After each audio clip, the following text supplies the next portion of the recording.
नाज़रीन, एक ही जगह पर रहने वाले कुछ लोग बहुत बड़ी कंपनीज़ को खड़े कर लेते हैं, अपने बिजनेसेस बना लेते हैं, इसके साथ साथ वो बड़े कामयाब हो जाते हैं। लेकिन दूसरी तरफ हम कुछ ऐसे लोगों को देखते हैं जो सारी उम्र अपनी जॉब्स के लिए, अपने बिल्स के लिए, अपने घरेलू अखराजात के लिए, अपने किराए के लिए हमेशा परेशान रहते हैं।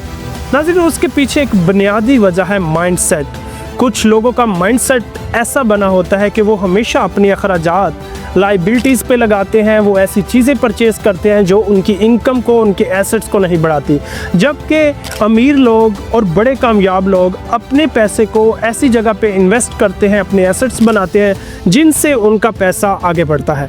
फॉर एग्ज़ाम्पल, अगर एक इंसान है और उसकी जेब में 1 लाख रुपए है, अगर वो इंसान घर में कोई ऐसी LCD लेकर आ जाता है या AC लगवा लेता है या अपने अखराजात पे अपनी शॉपिंग कर लेता है, लेकिन एक इंसान उसी 1 लाख रुपए का एक ऐसा रिक्शा लेके आता है और वो रिक्शा आगे किसी मुलाजिम को देता है कि वो कमाए और डेली के उसको पैसे दे, और इस तरह करके रिक्शे के भी पैसे उतर जाएंगे और उस इंसान को डेली के उसकी पॉकेट में भी पैसे आएंगे। इसे कहते हैं एसेट्स बनाना और लाइबिलिटीज़ पे अपने पैसों को कम करना। लेकिन पुअर माइंडसेट अपनी लाइबिलिटीज़ के लिए, शो ऑफ करने के लिए ज़्यादा से ज़्यादा रसूमात में ऐसी चीज़ों पर इन्वेस्ट करते हैं, अपने कपड़ों पे इन्वेस्ट करते हैं, लेकिन उनका माइंडसेट हमेशा पुअर ही रहता है। मैं आपको बताना चाहता हूँ कि दुनिया का कोई भी मुल्क अगर आप चले जाएंगे तो एक अच्छे माइंडसेट वाला, स्किल वाला, काबिल इंसान चाहे पाकिस्तान में बैठा हो चाहे अमेरिका में बैठा हो, वो कामयाब ही होगा।